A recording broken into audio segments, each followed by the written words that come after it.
Welcome to another riveting edition of the F1 Motor Fever podcast.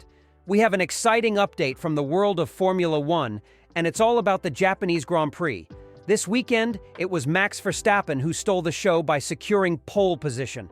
Rising from the ashes of a disappointing performance in Singapore, the Red Bull star dominated the track, saving a set of soft tires for his run and finishing a significant half a second ahead of Oscar Piastri and Lando Norris. Ferrari's Charles Leclerc could only clinch the fourth fastest time, while Sergio Perez trailed behind in fifth. Carlos Sainz ended up in the sixth position, whereas the Mercedes drivers seemed to be having an off day, finishing more than a second off Verstappen's pace. Moving on to Q2, both Alpine drivers, unfortunately, failed to progress further. Pierre Gasly just missed out by a hair's breadth, 0.044 seconds to be precise. Liam Lawson was another hard luck story, missing out by a mere 0.043 seconds. However, Yuki Tsunoda managed to improve and secure a spot in Q3. Alex Albon, unfortunately, fell short for Williams, landing at the 13th place on the starting grid, while Kevin Magnussen ended up in 15th place with the slowest time. The drama started heating up during Q1 with Logan Sargent crashing out after oversteering onto the grass while preparing for a lap. The impact destroyed the left side of his car, ending his session prematurely without a timed lap. And if that wasn't enough, this was Sargent's second crash in 4 races. A rather unfortunate streak for him. Other disappointments included Zhou Guanyu with a lap deleted for track limits, and a late attempt from Alex Albon knocking out Valtteri Bottas. Lance Stroll and Nico Hülkenberg also failed to advance. In a separate revelation, Red Bull team principal Christian Horner revealed that Verstappen has been working on improving his starts off the line this season. Verstappen's efforts seem to be paying off as observed in the Hungarian GP, where he got a better launch off the line than Lewis Hamilton, ultimately winning the race. Verstappen continued this upward trend in Belgium, where he maintained his position against Norris before overtaking Piastri and Sainz to finish 4th, despite starting 6th on the grid. It's all about the small margins in Formula One, and Verstappen's meticulous work with the engineers at Red Bull Powertrains and Honda seems to be paying dividends. So, buckle up, listeners, as we dive deeper into the nuances of this fascinating sport. Hey, now that we've got your engines revving, let's bring things down a notch, shall we? Hello, listeners. I'm your host, Enzo, your fellow Formula One enthusiast and resident petrolhead. I'm joined by my trusty sidekick, William, who makes the world of racing sound even more thrilling with his unparalleled commentary. Always a pleasure, Enzo Watts. And hello to all the amazing Formula One fans tuning into our podcast. And let's not forget our trackside reporter, the ever-insightful Victoria Parker, who keeps us on the edge of our seats with her exclusives from the paddock. Hello, everyone. It's great to be here.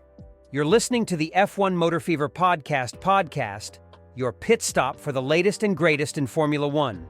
We're here every day, and the excitement doubles on race weekends with our special episodes. If you find our content as gripping as a hairpin bend, do subscribe to our channel, turn on notifications, and leave us a comment. We greatly appreciate every contribution. Share us with your friends and family to keep the Formula One community growing. Your support fuels our passion and helps us keep this podcast running, literally. And trust me when I say this, folks, you won't want to miss a moment of our analysis. We'll be diving into all the details of what transpired in the Japanese Grand Prix. Absolutely, William. So strap in, hold tight, and get ready for the ride. It's full throttle from here on out.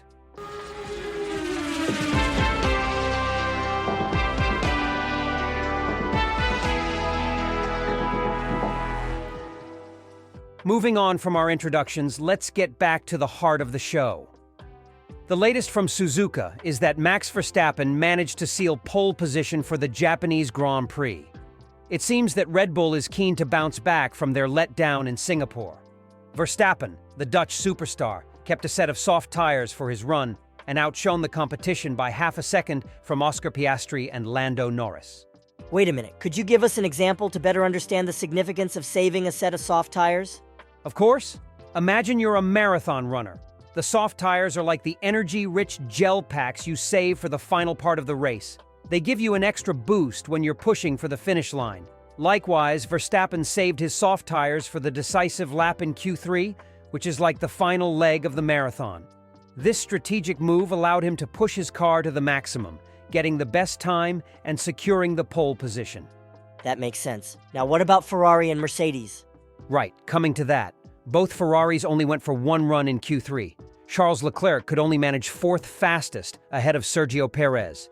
The Red Bull driver split the two Ferraris, with Carlos Sainz finishing sixth. However, the Mercedes drivers were more than a second off Verstappen's pace. So there's quite a time difference between Verstappen and the Mercedes drivers? Exactly. In Formula One, even fractions of a second matter. So, a gap of more than 1 second is significant indeed. It's similar to a football team winning by more than one goal. It's not just a win, but a dominant performance. And that's what Verstappen delivered in Suzuka. Diving deeper into the session, the performance of the Alpine team was quite a focus. Sadly, both their drivers couldn't get past Q2. Oh, that's a blow for them. How did it play out? It was a pretty tight call, actually. Pierre Gasly fell short by just 44 hundredths of a second. Liam Lawson was right behind him, missing the cut by 43 hundredths of a second. On the bright side for AlphaTauri, Yuki Tsunoda managed to up his game and secured his place in Q3. That sounds like a nail-biter. What about Williams? How did they fare in Q2? Unfortunately, things didn't go quite as well for Williams. Alex Albon couldn't manage to convert into another Q3 appearance. He'll be starting 13th on the grid. So, it seems like it was a mixed bag for some of the teams in Q2. Absolutely. That's the beauty of Formula One. It's a constant roller coaster of highs and lows. The thrill never ends. As if the drama of Q2 wasn't enough, Q1 also had its share of unexpected events. Kevin Magnussen, for instance, could only manage to set the 15th quickest time, but the real shocker came within the first 10 minutes when Logan Sargeant had a big crash. Oh dear, crashes are always a tense moment in the race. What happened exactly? It seems Sargeant was preparing for his lap when he oversteered exiting the final corner and ended up on the grass. His car went off the track and hit the barriers, causing significant damage to the left side. This prematurely ended his session as he didn't manage to put in a timed lap. That's a tough blow, especially so early in the session. Yes, and what's more unfortunate is that this is the second time in 4 races that Sargeant has crashed during a race weekend. His last crash happened during qualifying in Zandvoort.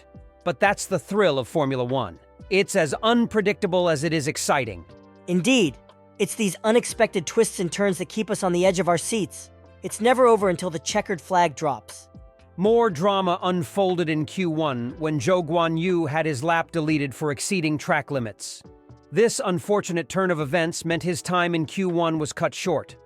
Adding to the list of unexpected outcomes, Valtteri Bottas was also knocked out after a late surge from Alex Albon. Now that's a surprise. Bottas is usually a strong contender. Yes, it was quite unexpected. This session has been a real shakeup. Lance Stroll and Nico Hülkenberg joined the ranks of those whose race ended prematurely in Q1. We also saw a lot of drivers choosing to do another lap on the softs as they were finding it helped improve their times. It just goes to show that strategy and tire management are just as crucial as speed and precision on the track. Absolutely. And that's why we love Formula One. Every race weekend is a new story, filled with tales of triumph, disappointment, and surprise. There's some interesting update from Christian Horner, the team principal of Red Bull. Apparently, Max Verstappen has been investing significant effort into refining a key area of his performance during this season. Oh, really? Could you elaborate on that a bit? Certainly.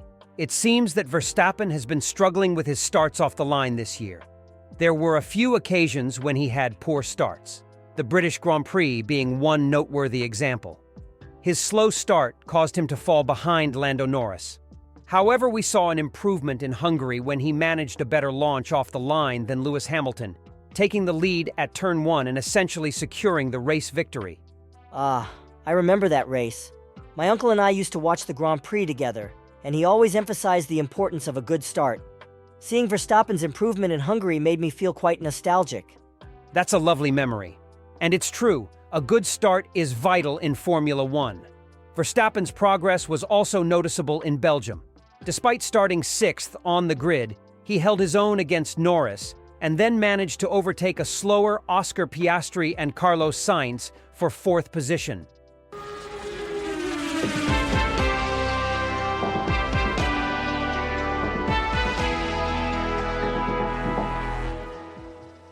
According to Horner, it's always about the fine margins in the sport. He revealed that Verstappen has been very focused, working closely with the engineers, along with the teams at Red Bull Powertrains and Honda, to perfect his start. That's the attention to detail you expect at this level of the sport. Even the smallest of improvements can translate into significant gains on race day. Absolutely. Every hundredth of a second matters.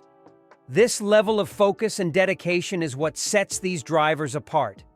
It'll be fascinating to see how Verstappen's hard work will translate to his performance in the upcoming races. William, could you share what folks on the internet are saying about today's race? Sure, let's have a look. Racing Fan 96 has stirred up a lively discussion with this post. Perez out, Ricciardo back in at Red Bull, the only guy to have pushed Max like ever. Put Lawson and Yuki back at Toro Rosso and build for the future. Lawson is a jet. He will be good. Like Piastri. That's quite a theory. What's the reaction been like? Snoo47023 comments. I like how tight-knit the New Zealand and Australian drivers are. They all seem to know each other or have grown up together, lamenting about how far home is. Seems like the community spirit is strong amongst drivers from down under. Indeed it is. But the discussion takes an interesting turn when Prof. Cedar says, the New Zealander driver wants the most possible Australian and New Zealander drivers on the grid. Weird. How could that be possible? Put Scotty Mack in the Williams and let him cook. Forget Red Bull nonsense. Ha! I suppose everyone has their own theories and solutions? It seems the debate became quite heated. Legacy 600 observes a pattern among Red Bull drivers. Gasly, Albon, Perez is the weak link. I'm noticing a pattern. Ah, some classic internet speculation. Always entertaining. Any final highlights? Yes, C. Warren agrees with the previous comment about Ricciardo. He didn't want to be number 2. He wanted to be the star. It was a rubbish career move on Ricciardo's part. Well, everyone's a critic, aren't they? It's always easier said than done. But that's all part of the excitement and debate that surrounds the sport. Thank you to everyone who tuned in to F1 Motor Fever podcast today. We've had a fascinating discussion around Verstappen's performance and the wider dynamics at play in Formula One. We love having you with us on this journey.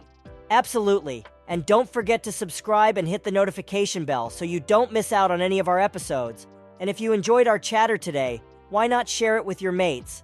Get them involved in the discussion, whether it's in your group chats or your local pub. We're always eager to hear from you, so don't hesitate to leave a comment. Let us know what you thought about the race, or if there are any topics you'd like us to explore in future episodes. Yes, and we've got some thrilling discussions planned up ahead. You won't want to miss them. Trust me, our future episodes are like a good pit stop, quick and efficient, leaving you exhilarated and wanting more. Your continued support means the world to us. We're already looking forward to our next episode. And remember, as we always say here on F1 Motor Fever podcast, pedal to the metal, keep your gaze on the road. Our channel's content is pure gold.